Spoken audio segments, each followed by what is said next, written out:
We are now joined by truth teller extraordinaire back on the show, Nate Jones from Goodwin Sports, longtime agent, marketer, and friend of the podcast. You are and entrepreneur, and don't forget entrepreneur. Moving Souls, the I was just gonna say you have this company that you co-founded, and you've already anointed the Oklahoma City Thunder as the champions because in your book they are a champion by wearing a lot of them are wearing insoles. Yeah, they're athletic trainers. He buys a lot of our product for players. I never know which players wear what. I just see sizes. But yeah, they're a big customer. There's one team in Memphis where I was able to guess which player it was just because of the size. He's definitely has the smallest size in the NBA. I'm sure you can guess who it is. Zach Edey, huh? Not Zach Edey, but it's a fun thing. We've been in business for 3 years, and we're all across the NBA now, and we're in 80 plus Dick's Sporting Goods right now, and we're going to be in 300 at the end of July, beginning of August. Could have got in on the ground floor. Had an opportunity to get in on the ground floor. Didn't have any money. Hey man, you were doing what you were supposed to do. Like, startup investing is for you've got some excess money that you can just afford to lose. It's gambling, like in a lot of ways. Like the fact that we got to this stage is, that's a rare thing. Like most startups, like you're not if you're regular Joe Schmoes like us, we're not just investing in startups like that. That's it. It's just something you do for fun when you got that kind of addiction. Well, Nate, this is an NBA Finals that I think a lot of people would liken to two startup teams. Is that they're not household names. There's no Steph Curry, LeBron James, Kevin Durant, and the NBA has made a lot of bets in the past with their national TV games and with their Christmas Day games. And you, as a marketing guru, someone who's been around the league for a long time and literally making decisions based on branding and marketing of these athletes, how did you read the fact that this is the first time since 2007 that the NBA Finals matchup neither of the teams were on Christmas Day that year? So this first time since 2007, and the 10-game slate didn't even start until 2009. So really, in the modern era of 10 teams being showcased on Christmas Day, this is the first time we've had neither team from Christmas Day in the NBA Finals. Yeah, I mean, Christmas Day, they're just going straight for the markets. They're not even really, going for that. I mean, next year, OKC will 100% be on Christmas between MVP and making the finals. It'll be interesting to see if they put Indiana on next year. Got to. Pacers at Knicks? Book it right now. Pacers at Knicks would be the one. But it's always, I would love to know what the league office formula is for it. When, how they decide who makes what and, all of that. Like I remember 2014 with Christmas 2014 for the 2014-15 season. The Blazers had really good run the previous year and kind of, blew up in terms of coverage and all that stuff. And then I think right around Christmas that next year, they had one of the best records in the league. They weren't on Christmas that year. It was just like, okay, so what do you have to do? Well, not be in Portland, that's kind of that's kind of it, But yeah, what I make of it is the league is focused on doing what the television partners want. And they probably are like, hey, give us these cities where we know there's going to be the most amount of people that are interested in these games sitting around with their family because it's Christmas and here's what it is. But, the finals are about who's actually doing it on the floor. At the end of the day, that's what it comes down to. From a marketing perspective for the league, would it behoove them to sometimes be ahead of the curve, or is it just always it's okay to be late to the party? So even though we all knew Oklahoma City was going to be excellent this year, is there a benefit to the league making, quote unquote, the investment of, hey, we know you're not a big market. We know a lot of people don't know you, but we're going to put you on Christmas because we know you're good, and this is how you get introduced? Or is it the way they're doing it right now is like, make it to the finals and then come back to me. And now that they made it in the finals, now you can be on TV. I mean, not to toot my own horn or toot our own horn, but, we worked with Kevin Durant the first part of his career, and he, went from Seattle to Oklahoma City, and they got on Christmas Day pretty quickly. And I think a lot of what you're running into in the NBA right now is you don't have that many guys that want to be like these brands anymore, right? Like, there's so much money now, so much money. You're like, okay, why am I going to go do this commercial for, $500,000 and waste, do this and whatever else? That's how some people think, because they're making way more money than they ever have before. And you're starting to see Shea and Chet and J-Dub, like they've done those AT&T spots. But when we were working with Kevin, he was on commercials every other, right. We just maximize that. And I think that's what you're like, OKC is kind of missing a little bit of that. And I wonder if now with their success, you're going to see the volume turned up there. But I think that's, if you're going to have a small market situation, you kind of have to have that aspect of it for the league to get excited about it. Yeah, the Thunder were on national TV for Christmas Day. Yeah. Their debut was December 25th, 2010. That was after the Lakers series. Yes. So they were 50-32. Yes. Then they play the Lakers in the opening round, and it was a big, big debut, big splash for KD and Russ. And then once they got that appearance in the first round, then they got on Christmas Day the following season. They played Denver that year. So it wasn't the Lakers, obviously, but they were anointed after that. Yeah, I mean, Kevin had a bunch of different commercials and things running at all times during that time. So it was, they went from the first year in Oklahoma being not good, and then the next year they were the surprise team of the league and the Browingtons and everything else. And they had that energy. And then from then forward until he left, they were on Christmas every year. I'm pretty sure, right? Like, yeah. And to Amin's point, like the Thunder weren't on Christmas Day this year, but Wemby was. And I wonder if you think that that's kind of a tilt towards understanding that it's a star-driven league, and we want to get Wemby on here as opposed to a really good homegrown team that won 57 games last year, number one seed in the West. We want Wemby on there in that spot. You got to get the attractions on the card. That's really what it comes down to. You're like thinking boxing and wrestling promoters. You're looking for that thing that is going to get people, oh yeah, I just know what that is. And it's harder than ever nowadays, right? Like we are, I talk about this all the time, but monoculture era is done. And the remaining people that became famous before, 2012, right? Like 2000, even if you want to move it to 2015, people that were famous before 2014, 15, they have a sort of power and a draw that no one else can compete with, because they were, they got famous when everybody was focused on the same things versus everyone being these like little niche audiences kind of thing. So it's an interesting time. How do you even build and cut through as a sports superstar at this stage? Nate, obviously Kevin was a spectacular player as a number 2 overall pick, but given that he was in a smaller market, how much difficulty, if any, did you guys encounter in trying to sell him as to sponsors? None at all, because he was a one of a kind guy. If anything, It was really about like trying to build up his personality. One of the things we did early on was we had this campaign that had a bunch of people fooled, where we worked with Nike to do. Because Kevin was kind of like one of the first real social media stars. Like he was on social before LeBron got on and all that stuff, and really engaging. He didn't go at people like he does now. Now he's like, he's just over it. He's a grizzled vet.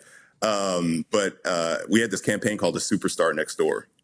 And we used a kid that was, is a nerdy kid, could have been my son or something, right? Like that was kind of the vessel to getting to know Kevin Durant. And the idea was he had a stalking little kid neighbor that was like, whatever. And that was kind of we would just do things like that to make sure that people got to know him and understand and repeat stories over and over again. And I will say it is much harder today to tell and repeat those stories the way that you used to be able to do, because there's just, number one, everyone's chasing the most, whatever is going to get the most engagement.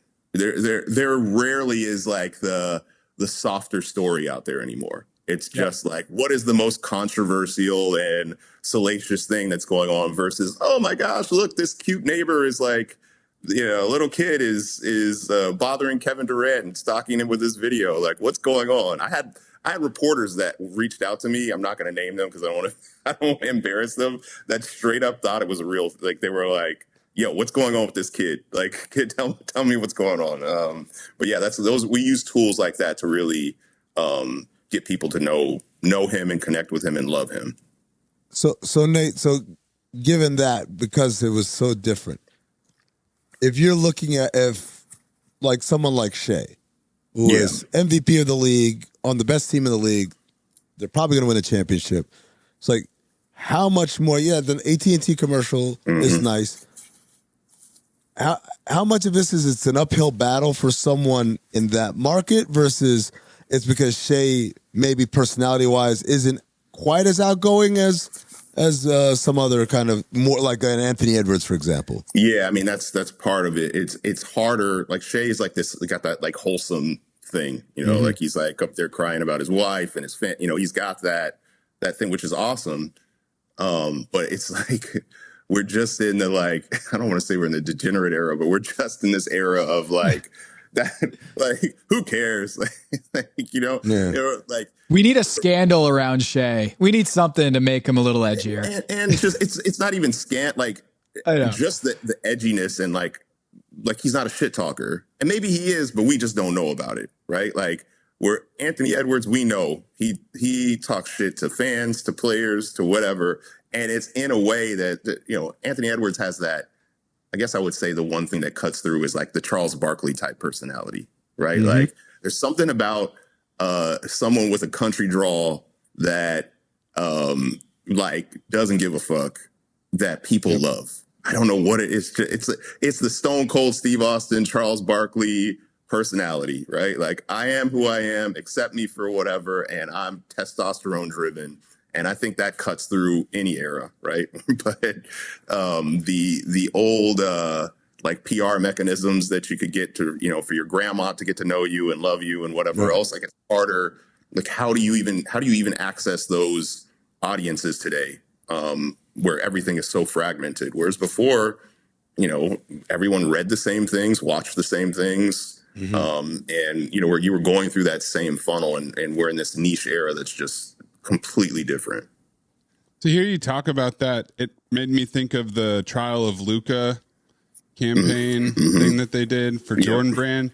Do you feel like that was trying to capture that energy and they were trying to like prop him up into that, or that was more responding to the character of Luca? I feel like that was responding to, like, that. I think that campaign was good, but from what I understand, they did that before even knowing that the trade was going down and whatever else. So it's like lightning in a bottle situation.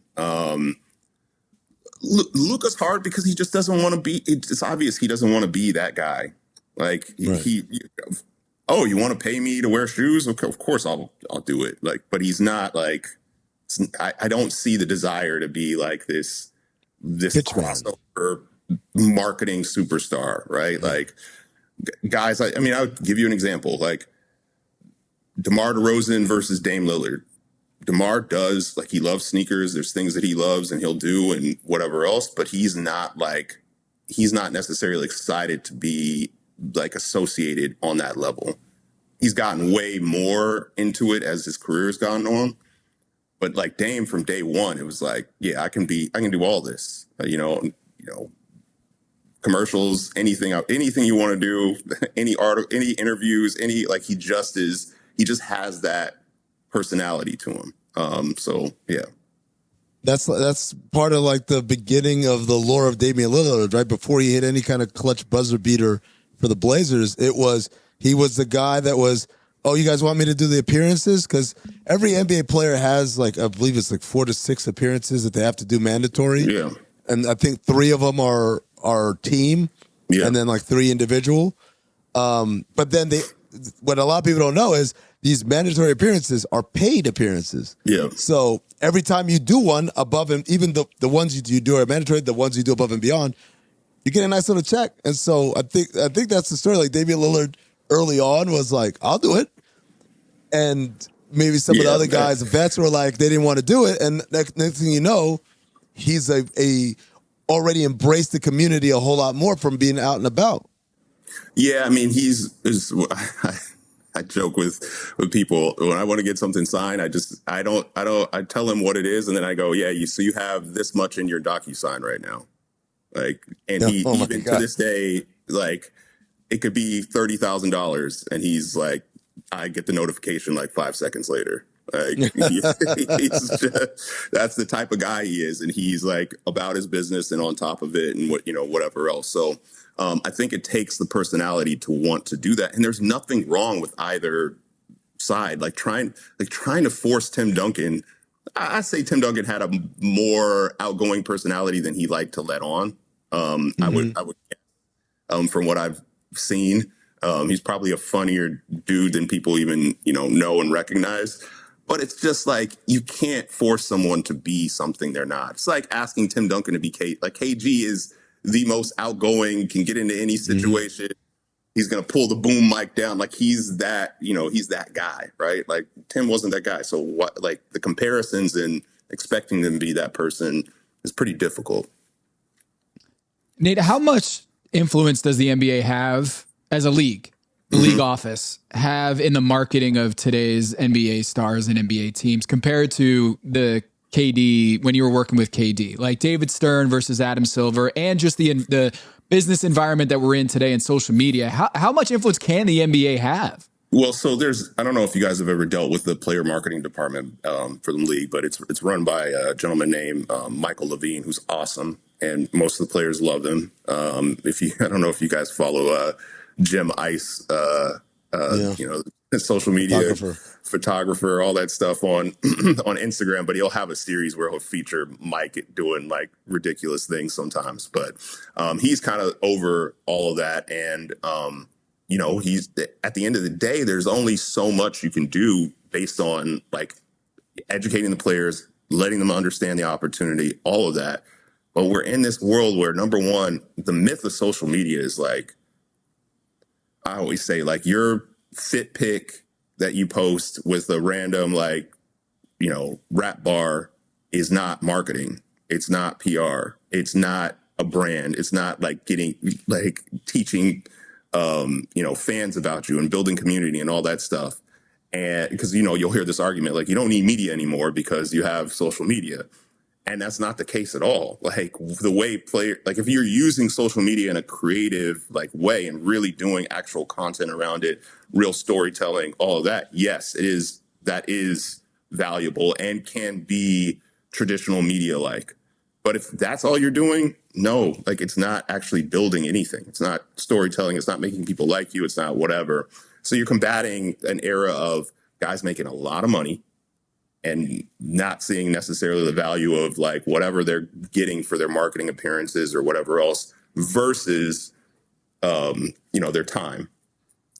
And then you also have this idea that social media is replacing everything else, and which is not true unless you have some real media strategy and you're just coming out with content all the time.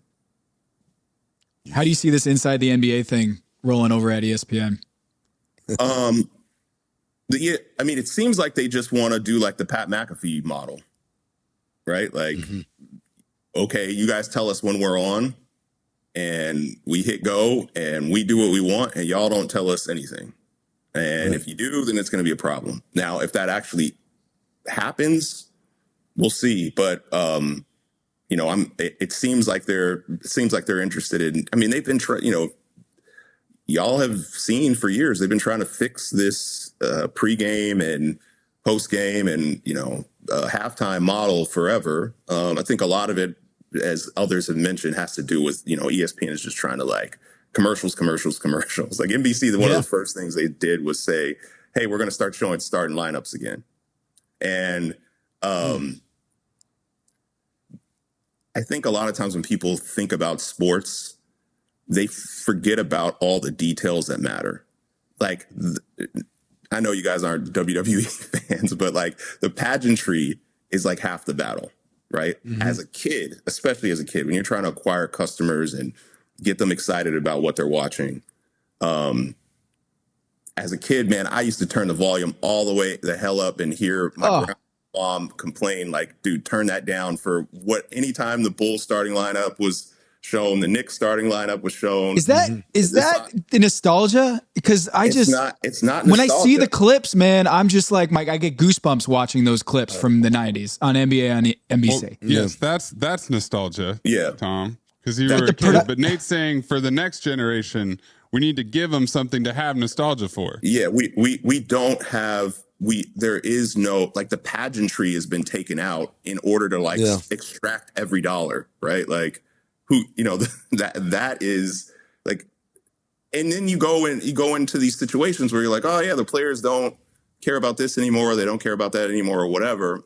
I don't think all players are like that, and there's a variety of different things. But if it's been going on for 2 decades that you've been told that this stuff doesn't, like, who cares? Why are we even like highlighting that or showcasing that or whatever? Like, as a kid, I was like, damn, I want to be in an arena where they do that and I get to experience that. Like, the same thing happens with, like, WWE is heavy on the pageantry. I would say the pageantry, the sing along, the good music, the light, the walkout, the walkout, all of that is like, that's what gets people. I mean, that's even in the post 2010, right? Like that Miami Heat in the air tonight intro, like that got people, like, we got to see that, right? So I wonder if there's been so much focus on trying to draw out every dollar. It's the same thing I say with uniforms. Like, it's just everything about like extracting every single dollar, and you kind of, in that process, extract tradition, pageantry, familiarity, like things that like bring everybody together and make them excited about what they're watching. So for me, when I think about those NBA and NBC games, as soon as I found out NBC was getting back, I said, the one thing they have to do, they have to bring back, at least for the playoffs, maybe not for a regular season game, but I need the monologue.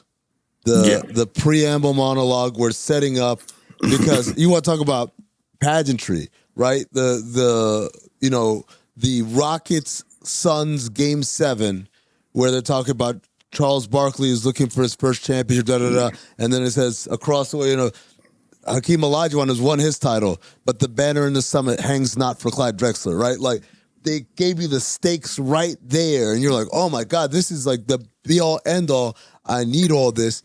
And it's one of the things that I remember when it went to ESPN. They're just like, all right, here we are. We're at the game, man. The game's about to tip off. Like, whoa, what are we doing? What happened to the, you little need your foreplay? Yeah. I need my foreplay. I need my foreplay.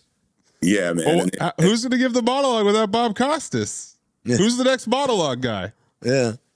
Well, I mean, well, they all did it. Tom Hammond had to do one. Like, Tom Hammond, the one I just said, Tom Hammond did that one. Marv would read them too. It wouldn't just. They all did. They all did it. But the interesting thing is, when we go, I keep going back to wrestling, but the guys that taught WWE how to produce television at this level is Dick Ebersol, who NBC, the NBA on NBC is Dick Ebersol. So there is a magic to producing television and getting people excited about what you're watching and making it feel like an event. The other thing I want to say, and this is specific to as we talk about what we experience as kids. I remember I went to Game 4 of Wolves Thunder in Minneapolis, which is on Memorial Day. Yeah. And the start time, the tip time was 7:30 local, 8:30 Eastern. And I remember walking around to everybody and saying, why are we playing this at night? Why isn't this like a 12:30 local or a 2:30 start, or even a 3:30 local start time in the middle of the day where it's day off and everyone has to go to work tomorrow. And the answer I got was like, well, that's what the networks want. And I'm like, does the league have any control in saying, guys, it's important? Because again, my memories are, for instance, Sean Elliott, the Memorial Day Miracle, hitting that his toes, his heels above the sideline as he hits the three. We all went out after that and played ball. We went to the playground and we recreated this. It was like, this is the vicarious living of a child living through, his heroes that you see on TV. And so, like, that's the thing. Like, to me, they've got to get better at it. Is like, we got to bring back. I get prime time is where the best numbers are. You got to have some of these games, particularly in the playoffs, be daytime matinee games, because that's so much more inclusive in terms of cultivating a future audience. I think that I think if I had to, come from their side, I think they're like, let me bring as much value as I can to this television, our media partners, because on the other side, the kids are going to just like watch it, they're on gonna YouTube watch, or social media their next YouTube clip games, like whatever. So you're kind of in this, like, it's almost like the NBA is trying to reach every single audience that they can. And, we're officially, even millennials are officially the olds now. We're like, right? Like we're, there's millennials with kids in going to college now. Right. So like, there's some of that. And I think the league is they're just trying to, like, whatever they want, television networks want, let's keep that rolling because we want this money to keep rolling in for the next deal and the next deal and whatever else. And the kids are going to do whatever the hell they want to do and watch it at different times, or just watch a recap on YouTube or whatever else. And if they really are junkies, they're going to watch it at any time anyway. I love that, like, NBA Finals kind of pageantry you're talking about is when they kind of did this like AI where all the stars of the past were like playing with each other, and it was like there's Bill Russell, and then suddenly it's Larry, and then Magic, and then they're all taking the same floor. I fucking loved that. It was like it taught you a lot about the history of the game and the majesty of the game, and it just felt like you're connecting the past to the future and the now in a way that we don't get anymore, it seems. We're all like, again, this might be like a group of old men yelling at clouds, but for sure. Where are all these great, either those promotional pieces that Tom was talking about? I posted this the other day. This Instagram feed had like a bunch of these commercials from like the 2000s, and like the Fun Police commercial, the commercial of what do you call it? Kevin Garnett playing against a bunch of people. The Tracy McGrady commercial where he's like, the kids are retelling that 13 points in 30 seconds game. Like, all of these great, I don't even have to go that far back. I could go as recent as Dame was in a Foot Locker commercial where he's talking about, I don't want to be washed up without a ring. I don't mean like you. And like, they're all in that commercial. Where do those, what happened to that? Is it just there's no bang for the buck for the brands? Yeah, I mean, it's kind of the same thing that I'm discussing with media around just like broadcast and everything else is kind of happening with advertisements. Everyone is sucked into the Instagram, social media like model of ads, and it's just like, it's very much how do you capture, push people to your site, whatever. There's very little like brand advertisements on social like that. Like like just think about the ads you see, because people just identify them as ads and they scroll past them, right? Like Caitlin Clark on State Farm. It's just I don't know if it's a it doesn't seem like there's much storytelling. It's the format. No one's come up with a brand storytelling format for social that people actually will sit and like watch and engage with. If anything, it's like influencer style is what reels and influencer style is what gets people to stop. So that's what the brands are end up investing in and doing. Whereas the format that you're talking about is great for television. That's what it's great. It's great for TV. It's made for that. And so the brands are like, our target audience is this age, this age, this age. So we'll just do it this way. If anything, the shortcut to that is like almost these real-time moments commercials, right? Like the Anthony Edwards campaign with Adidas, where they had iced tea, and like that's a real like cultural thing.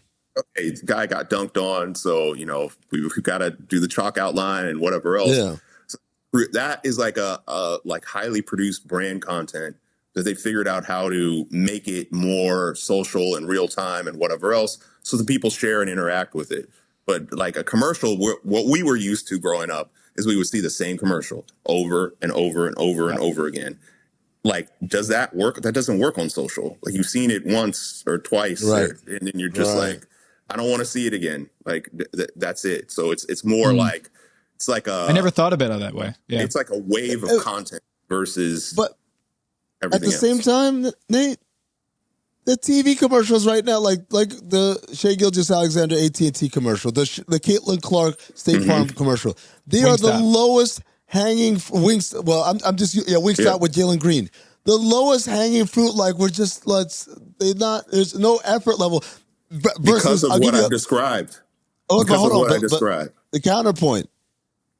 Probably the best commercial that's been running during the playoffs of all these ones that we're all getting tired of, including Will Ferrell, you could pay your own way, is the State Farm Jason Bateman Batman one. Like, that's the best one. But I'm like, they actually like, oh, wouldn't it be funny if we did this? But so it does exist. Take a step back. Who is State Farm marketing to? Old people. Age group. Yeah. All right. Like people that own houses. Here. Right. Like we're why can't we get more of that commercial I like? Right. Like it's like the target demo. Like the NFL hasn't made, because they are after the olds and people that sit and watch television and whatever else. Like the NBA is a different beast, and I think the partners are like they're not gonna invest in like this big television marketing campaign anymore in the way that we grew up watching it, and we would get excited to see the commercial over and over again. These kids do not want to see these things over and over again. If anything, they want to like remix it and do their own thing, make fun of it, like whatever it is, right? But like, it's old, it's done. Like, on to the next thing. Is there a way, like when I hang out with buddies who aren't huge NBA fans in real life, they're like, so the Shea Gilgeous-Alexander guy, he's a real like foul baiter, huh? Real free throw merchant. And I'm just like, man, that sucks. That the only entryway into the NBA finals with a lot of fans is just that the MVP is a grifter, And I'm like, how do we market this guy or this team in a way that you can get excited about this dude? But that's a question for people like you, Nate, is like, how do we do a better job of marketing the greatness of Shea rather than I think you're still running into the same problem that I've been describing over and over again. Because everyone's just in their own little worlds or whatever, you only had so few things that you could do. If you were a man between the ages of 18 and 35 in the 90s and the early 2000s, your options were you had some video games and you were going to watch whatever was on cable or whatever was on television, and maybe you go to a movie.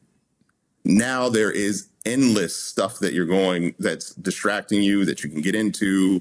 And people will sit on their phone for hours and they don't even realize they've just been scrolling for hours.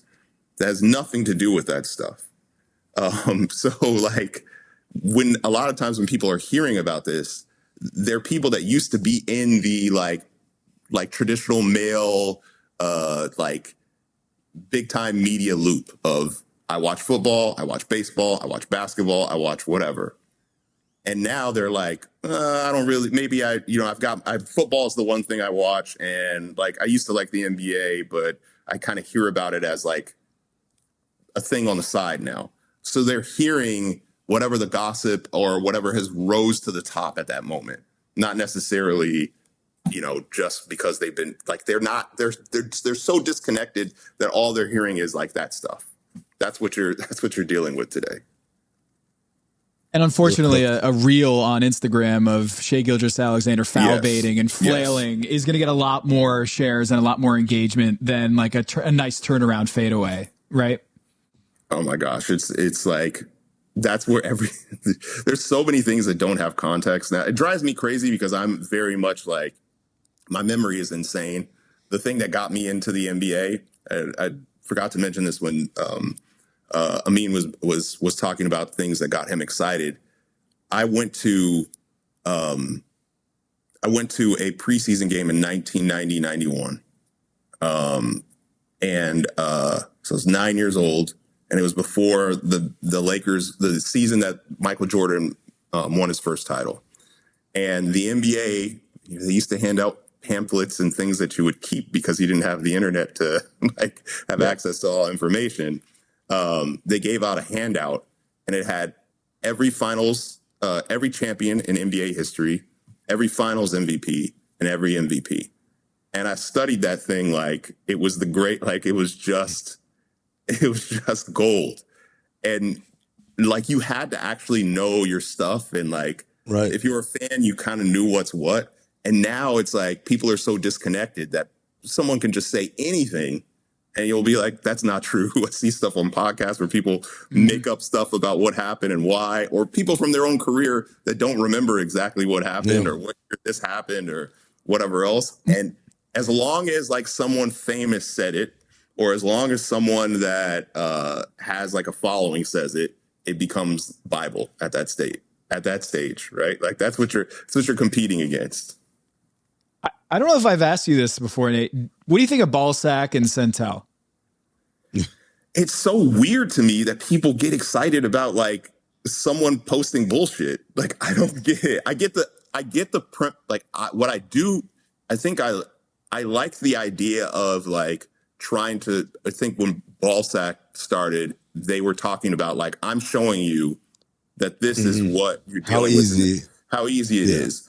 Centel and all these guys, they feel like they just are like, they're trying to engage. They are engagement farming. Like that's really what it comes down to. If it's just like, hey, I'm showing you like how like fucked up this media landscape is, and we should try to change it. And we all should try to be better. Like I support that. But the rest of it is just, it's the age of the troll. We are in the age of the troll, and people really enjoy that stuff. And I'm just like, I don't understand why you like something that just makes zero sense whatsoever. And like the fact that it's getting spread like that. Do you get a sense that players does it really aggravate them, or are they in on it too? Are they like, this is actually really funny? I feel, obviously like, the Don Draper, that's what the money's for. Like I get it. I always think players should keep perspective of how like lucky they are. They're making more money than ever before, all of those things. But this internet era, especially when you've been like, you're social media native and like, that's what you know, and that's what you on, and like you're addicted.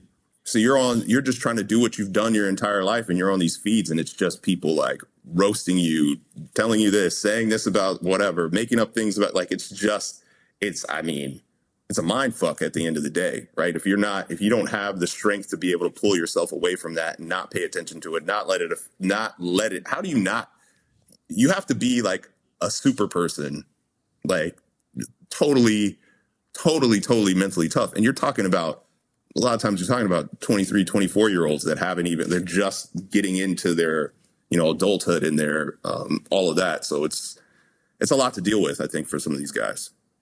To that point, what did you make of what Jay Williams said a couple of weeks ago on Get Up? I think he said something to the effect of, it's hard to have American MVPs because he called it cancel culture, but basically what he's saying is that the domestic coaches now, they can't coach these kids as hard as they need to be coached because the culture is transfer, switch AAU teams, switch colleges, go to transfer portal.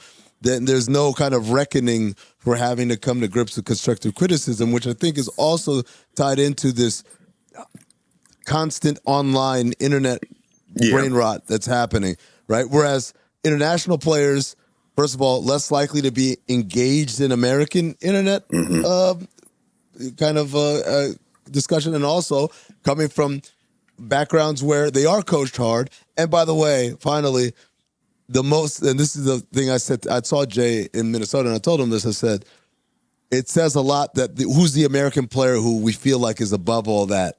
And it's like, oh, it's Anthony Edwards. I said, didn't come from the basketball pipeline, came from football pipeline, where even though football is dealing with its same thing, you get coached harder football compared to basketball. I think there's some merit to what Jay's saying, but at the same time, I also think like you're dealing with dudes that are just like, they're hungry, man. They're either, number one, they're either coming from, like Shay's mom was a super athlete. They just got they've got athletic genes. His cousin is what it is, and they've been around an that. NBA player. He's an NBA player. Like, it's like, that's just what it is. On the other side of it, you got guys that are just like hungry as hell. And the NBA opened up and became a global market. We're scouting these guys everywhere. And, you know, when you're like, that Giannis situation, you know, that dude didn't look like that when he came to the NBA. Yeah. He turned himself into, like, obviously he had immense talent coming in, but he was like, oh, you guys going to pay me to do this? Right. Like, oh, some of these guys come here and don't work that hard. Like, it's the Leandro Barbosa story. Like, he got drafted and comes to Phoenix and he spent the night in the locker room, on the floor, because he's just so grateful. To for the opportunity.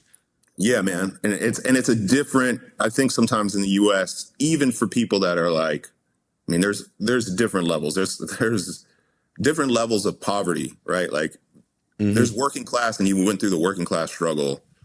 There's situation like, if you guys read DeMar DeRozan's book, like, guy, no furniture in the house, no fridge in the house, running water was like a thing that was off and on, day to day, like the type of stuff that he went through. Like, that's why that guy works like a maniac still at his age. He's been through that. So there is a certain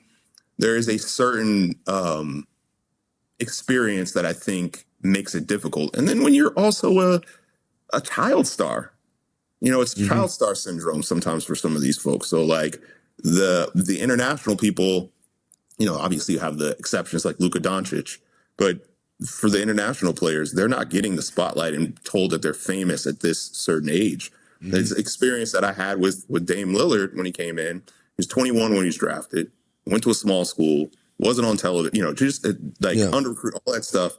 So his mentality when he came in was one of like, every step of the way, his first 2 years, he would ask questions like, hey man, you think I'm going to make the all rookie team? Do you think I'm going to it's like, dude, you think I'm going to win rookie of the year?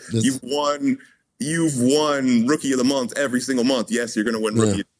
But it's a different mentality when you come from that versus, and this is no knock to, I think AAU provides the high level branded AAU systems provide value to a lot of guys.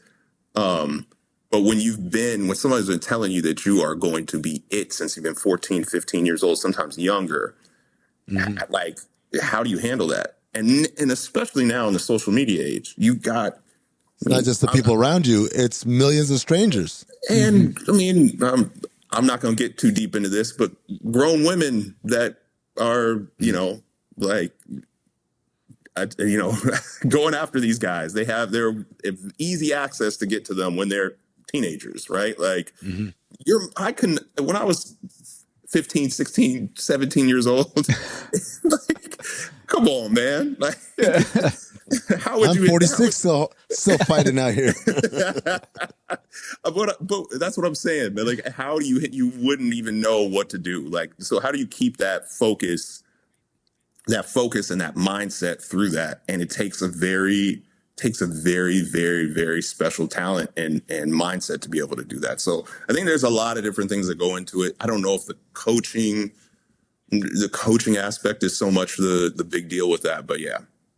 There's a real dichotomy of the league is marketing LeBron, KD, and Steph. Yep.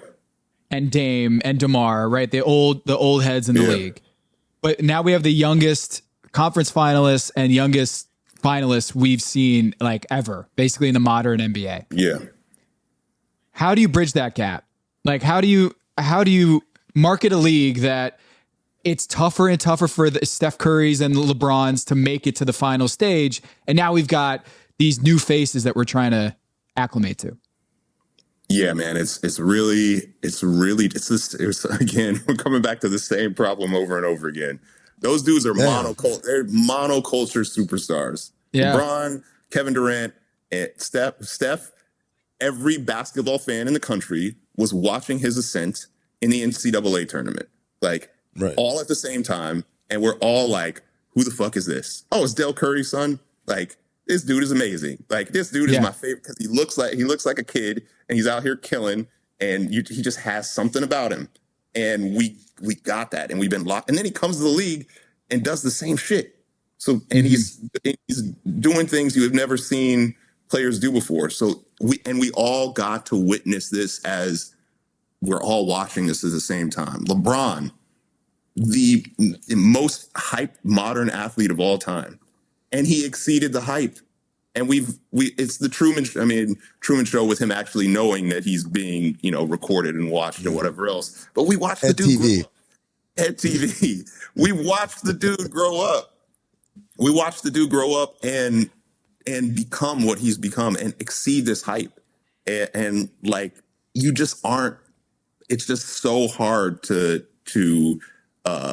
create that same thing. What we have seen in sports recently is Caitlin Clark. And it was a similar thing. She came out of college basketball, a moment, I always say one of the last frontiers of monoculture and just basketball generally is the NCAA tournament every year. Mm-hmm. And she started doing stuff that we've never seen a woman do consistently. Mm-hmm. There's some WNBA fans are going to get mad. Oh, Sabrina, no one has done consistent off the dribble, deep threes like a maniac. Like you look at them like they're crazy shooting the shot before her. And, I still remember, I think it was the 2022 season, her sophomore year. I saw the video of her shooting logo threes. And I think they were in pink jerseys for like breast cancer awareness or something like that. And I immediately sent it to all my basketball friends. I'm like, who the hell is this? What? Because I'm not going to act like I was some like in-depth women's basketball, like whatever. It's like, whoever this is, I'm starting to watch it. And Kevin Durant's tweeting about it. Everybody's like, everyone had that moment of picking up on it. And it was because it was a lightning in a bottle, like rare situation. And then she did something that was improbable, going to, taking this Iowa team to the finals 2 years in a row. And we all watched it and caught on. And that's what it is. And the NBA is going to be difficult because we got one and done, right? Like, if you're good, you're out of there. We know a lot of us that are super basketball fans. We got to watch Cooper Flagg. We know who Cooper Flagg is. But in another era, maybe he stays 3 years. Right. And we see him in the NCAA tournament 3 years in a row, and he starts to have a rival. There's someone that we didn't even know about that just came out of the blue and is his rival, and they're meeting in the finals. And it's a big, like, that whole environment. Everything is kind of just like microwave nowadays because everyone's trying to get to the money, right? So you don't have that time to kind of just incubate anything anymore. And it would be different if it was the monoculture era where everybody's watching the same thing at the same time, and you would eventually get to know these guys. But if you can't if you have these very few monoculture moments in today's day, and you can't take advantage of those because of whatever rules or whatever the culture is around around guys, just immediately, like, how do you combat it? I want to know what the WWE scriptwriter Nate Jones, how he would write the monologue for the upcoming NBA finals. And we'll end on that. That is, I know it's on the spot, but I'm trying to think, is it the finals that Paul George birthed? You got to play up Tyrese as a villain, right? That's exactly what I was lots going of to the say. choke symbol. Haliburton Haliburton. Between his personality, like and his dad, like Dick Cheney is vice president. Like he is like, you want to play up that this is basically he's the underdog, but he's a villain underdog. Yeah. Like, right? He's like, coming for their ass. Yeah. Yeah. Like Tyrese Haliburton, every step of the way this postseason, the most overrated player. Yeah. And then did it to the Knicks. His dad stood up to Giannis, and now they're here in the NBA Finals going to do it to OKC. How do we feel about Haliban as a marketing tool? What is this? You know we don't have time to do Come this. on! I gave him the last. Okay. We're ready to go. All right. Thanks a lot, Nate Jones, for joining us. I have no idea what you're talking about, but yeah, the Haliburton thing is the to me that's the place. He seems like the guy that wants to. He's done WWE. I was watching last night. Monday Night Raw on Netflix, and they were advertising a WWE Haliburton tee where he's doing the choke symbol. Like he's crossed. I would say he's probably crossed over more than Shea at this stage, right? He just, because he has the personality for it. And he wants to do it, and then he doesn't look like a NBA superstar. I made a joke that he kind of, I'm aging myself here, but he kind of looks like what the athletes look like in Daria. Oh, that's a good one. Dude, I thought you were going to say Black Inspector Gadget is what I've always thought. He has he's like lanky and like the whole, he looks like those characters, and like what the like Jock would look like, and from there, but he's killing, and he has confidence, and I think that's the story that I would dive into. Yeah. Nate Jones, thanks for coming on, man. Always appreciate you coming back with the illumination. Appreciate you. Appreciate you.